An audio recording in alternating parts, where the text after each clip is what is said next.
irmãos, a paz do Senhor Jesus. Eu peço aos irmãos que se inscrevam no canal e curtam esse áudio. A palavra de Deus diz assim, no livro dos Atos dos Apóstolos, capítulo 27, no versículo 1. Como se determinou que havíamos de navegar para a Itália, entregaram Paulo e alguns outros presos a um centurião por nome Júlio, da corte Augusta. E embarcando nós em um navio adrimítino, partimos navegando pelos lugares da costa da Ásia, estando conosco Aristarco, macedônio de Tessalônica. E chegando no dia seguinte a Sidom, e Júlio, tratando Paulo humanamente, lhe permitiu ir ver os seus amigos para que cuidassem dele. A palavra aqui nos diz que Paulo estava sendo conduzido até Roma como um prisioneiro, mas era a vontade de Deus, o propósito de Deus que ele fosse até Roma para ali falar da palavra do Senhor e anunciar o evangelho diante do César, diante do imperador. Mas essa foi uma viagem muito difícil. Foi uma viagem, talvez se a gente pegar todos os naufrágios, todas as situações de barco no meio do mar e tempestade que tem na Bíblia, eu acho que essa foi a mais complicada de todas. Foi uma viagem atribulada. A viagem ela não começou de uma forma difícil, não, ela começou bem tranquila. Mas em algum momento, essa tranquilidade aparente ela começou a mudar. No versículo 4, nós vemos que os ventos começaram a ser contrários. No versículo 7, a palavra diz que eles não avançavam muito na viagem porque havia pouco vento, então as coisas não evoluíam. Lembra deserto, né?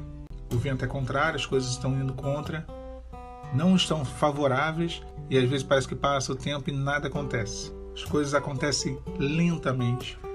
Mas em algum momento da viagem, Paulo ele tem do Senhor uma direção e o Senhor começa a ministrar o coração dele, lhe revelando que a viagem ia ser muito difícil. No versículo 10 ele diz: varões, vejo que a navegação há de ser incômoda e com muito dano, não só para o navio e a carga, mas também para a nossa vida. Paulo ele dá uma advertência, e as advertências que Deus vai nos dando ao longo do nosso percurso, da nossa trajetória, elas saltam aos olhos. Mas se tivermos um olhar espiritual sobre as coisas. Por exemplo, um filho chegando 3 horas da manhã todo dia em casa. Isso é uma advertência de Deus. É como se fossem placas que Deus ele vai colocando ao longo do caminho para que nós venhamos a entender e a nos atentar acerca de um perigo iminente, de uma situação ruim que pode a qualquer momento acontecer. Paulo ele dá essa advertência, mas a advertência de Paulo é ignorada. O versículo 11 diz que o centurião, ou seja, o comandante romano que governava 100 soldados, que estava ali liderando aquela expedição, ele cria mais no piloto do que em Paulo. E isso é uma coisa normal do homem, né? Confiar mais na razão, confiar mais no seu próprio braço, confiar mais nos conselhos, às vezes, lógicos que nos são dados, do que confiar na palavra de Deus, na revelação, naquilo que Deus fala e orienta. E isso custou muito caro. Confiar mais no piloto do que em Paulo custou muito caro. Meu irmão, minha irmã, talvez hoje você esteja confiando mais no piloto. E talvez o piloto da tua vida seja você mesmo, você mesma. Não seja o Senhor. Mude logo o governo da sua vida, porque isso pode trazer consequências irreparáveis. No versículo 13, nós vemos que, mesmo Paulo tendo alertado acerca de toda a dificuldade da viagem, talvez ali os tripulantes devem ter pensado, inclusive o centurião, esse Paulo ele não é nada, ele não conhece de mar, quem conhece de mar é o piloto, ele realmente é um homem experimentado, vamos seguir confiando nesse piloto. E no versículo 13 eu acho que houve ali uma confirmação dessa confiança na pessoa errada, porque a palavra fala que um vento tranquilo, a viagem ficou sossegada, uma aparente segurança. E talvez alguém deve ter pensado, tá vendo, esse Paulo não sabe de nada, olha aí, o vento tranquilo, a viagem tranquila. Quando desobedecemos a palavra de Deus, quando o homem desobedece a palavra de Deus, em algum momento o que há é uma aparente segurança. E a pessoa acha que está prosperando, acha que não vai acontecer de nada, o vento começou a ficar bom, as coisas começaram a fluir. Mas eu sempre comento isso, e comentei isso numa mensagem falando sobre o naufrágio de Jonas, o homem que foge da vontade de Deus e ele está indo de encontro a uma grande tempestade. Paulo advertiu de que eles não navegassem, mas permanecessem em terra firme. Foi ignorado. E no versículo 14 nós vemos que de repente, no meio daquela calmaria, surge uma grande tempestade. E a palavra diz assim: mas não muito tempo depois, ou seja, logo, rápido, não muito tempo depois, deu na vela um pé de vento chamado Euroaquilão. Meus irmãos, a tempestade veio de repente. A tempestade surgiu do nada. Tudo parecia bem, tudo parecia calmo, tudo parecia estar dando certo, até que de repente veio uma tempestade. E o desespero foi tão grande, a impossibilidade de mudar o cenário ficou tão escancarada que no versículo 15 a palavra diz que, tendo sido arrebatado o navio e não podendo navegar contra o vento, eles deram mão de tudo e deixaram o vento levar. Eles perderam o controle de conseguir direcionar aquela embarcação. Existem tempestades que são tão arrebatadoras, tão poderosas, que elas tiram totalmente o nosso controle. Tira totalmente das mãos do homem a possibilidade de fazer escolhas, de criar estratégias, de tentar fugir da situação de adversidade. E como todo caminho de desobediência produz as suas consequências, no versículo 19, nós vemos que uma das consequências foi o prejuízo. Lá diz que eles lançaram ao mar as coisas que haviam no navio. Confiou na razão, creu mais no piloto do que em Paulo, viveu uma aparente segurança, parecia que tudo estava dando certo, tudo estava prosperando, acontecendo, fluindo. De repente veio a tempestade, perdeu o controle total do navio e começou a ter prejuízo. Se no versículo 19 eles começaram a ter prejuízo, no versículo 20 veio a desesperança. A palavra diz assim: não aparecendo havia já muitos dias, nem sol e nem estrelas, e caindo sobre nós uma não pequena tempestade, fugiu-nos toda a esperança de salvação. Acabou a esperança. Parecia que não tinha mais jeito. E quando parecia que realmente não tinha mais jeito, no versículo 21 e 22, Paulo ele vai ao convés do navio, ele toma a palavra, se põe de pé e diz que naquela mesma noite um anjo do Senhor apareceu a ele e disse para que ele não temesse. E ele esforça o coração daqueles homens, porque o anjo tinha dito que ninguém morreria. A embarcação seria destruída, mas ninguém morreria. Irmãos, aqui a gente pode traçar um paralelo entre Paulo e Jonas. Em meio à tempestade, a atitude dos dois é bem diferente. Um se esconde no porão, Jonas, e vai dormir. O outro, no convés, se levanta e dá uma palavra de ânimo e de fortalecimento. Atitudes totalmente diferentes. Os dois conheciam o Senhor. Os dois eram homens usados, ícones na palavra de Deus. Paulo, o apóstolo do Novo Testamento, Jonas, o profeta do Antigo Testamento. Os dois tinham intimidade com Deus, mas no meio da crise, as atitudes são totalmente diferentes. Quem somos nós no deserto? Quem somos nós em meio à tempestade? Somos Jonas, que quando a tempestade se levanta, vamos para o porão do navio dormir e esperar a morte dormindo e chorando?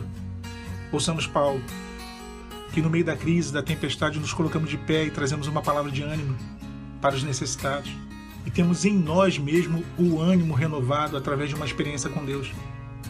Paulo poderia até mesmo ter jogado na cara deles ali, falado: eu bem que avisei, falei para vocês que a viagem ia ser difícil. Mas ele não fez. No versículo 22, ele mostra o bom ânimo. O problema estava lá, mas a fé é que guiava. Era ela que guiava Paulo e não o medo. A tempestade estava acontecendo e no meio da tempestade ele tinha uma palavra de ânimo. Do versículo 23 ao versículo 26, Deus ele mostra o propósito a Paulo e diz que nada aconteceria. Irmãos, em algumas tempestades da nossa vida, Deus permite o esgotamento total de todos, o esgotamento de todos os recursos. Todos os recursos humanos chegam ao fim. Parece que ele aperta a fivela do cinto até o último buraco. Aperta, aperta, até parece que a gente não vai aguentar mais. Mas ele nos dá o escape. No versículo 29, eles lançam âncora, jogam a âncora no mar. Existem momentos na tempestade que devemos lançar âncoras, estabilizar, se aquietar, buscar entender de Deus estratégias e não entrar em desespero. Do versículo 30 ao versículo 32, desse mesmo capítulo 27, os marinheiros eles tentam fugir do barco. Olha que coisa. Eles tentam fugir. Eles fingem que iam jogar a âncora pela polpa do barco e eles tentam fugir. Paulo vira para o centurião e ele diz: olha, não permita que eles fujam, porque se eles fugirem, nós morreremos. Mas alguém pode dizer: mas havia uma promessa de Deus de que ninguém morreria. Havia uma promessa de Deus. Deus ele promete, mas aquilo que é a nossa parte nós devemos fazer. Quem conhecia de mar eram os marinheiros. Se os marinheiros fugissem, quem ia governar o navio? Quem ia levar aquela embarcação adiante? Ninguém. Deus ele cura, mas o médico passa o remédio. Então os marinheiros não podiam fugir. Paulo manda que retornem e o centurião ele manda retornar a embarcação e corta as cordas dos botes por onde eles estavam fugindo. No versículo 33 ao 34, Paulo dá uma outra instrução de prudência. Ele manda todo mundo se alimentar e comer, porque há 14 dias eles estavam sem comer. De novo, Deus vai salvar, Deus não vai permitir com que ninguém morra, mas Paulo diz, todavia se não comermos, morreremos. Vocês perecerão. Meu irmão, minha irmã, Deus vai fazer o milagre dele. Mas se você se encolher em depressão, se você deixar de se alimentar da palavra dele, se você deixar de cultuar, de ir para a igreja, deixar de orar, deixar de madrugar, deixar de ler a Bíblia, você vai morrer espiritualmente. Faça a sua parte. No versículo 35, Paulo glorifica a Deus com o alimento. Isso aqui é uma prova de fé, porque a tempestade não tinha cessado, estava no meio da tempestade e ele glorificou ao Senhor. Quantos de nós podemos glorificar a Deus, ou conseguimos glorificar a Deus em meio à crise, em meio à luta, em meio à adversidade, nos momentos mais tenebrosos? Muitas vezes não conseguimos, mas devemos. Irmãos, no versículo 29, a palavra fala que eles oraram para que o dia amanhecesse.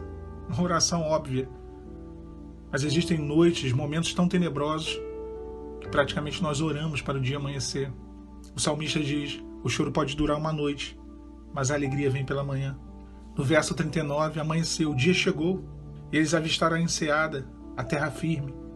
Nós devemos orar. A oração daqueles homens foi respondida. Eles queriam que amanhecesse, e amanheceu. E quando amanheceu, eles avistaram socorro. Eles avistaram a solução, a saída daquele naufrágio. A oração, a parte mais importante nossa. Deus não precisa da nossa oração, mas Ele escolheu a oração como uma forma de nos atender. A oração une a fraqueza humana à onipotência divina. A oração une o altar da terra com o trono do céu. A oração é a chave. E aqui nós vamos finalizar dizendo que nenhuma provação, nenhum deserto é sem propósito. Sempre é necessário. Eu gosto dessa expressão do versículo 26. Diz assim, contudo, era necessário irmos dar numa ilha. Era necessário. A Bíblia é cheia de era necessário. Era necessário Jesus passar por Samaria. Era necessário atravessar o mar na Galileia. Era necessário. É necessário passar pelo deserto. O deserto é para a nossa edificação, para a nossa reconstrução, para a nossa transformação. É necessário. As maiores tempestades que enfrentamos na nossa vida nos forja, nos molda e nos promove em todas as áreas da nossa vida. Que o Senhor te abençoe, que o Senhor nos abençoe. Fiquem os irmãos com a paz do Senhor Jesus.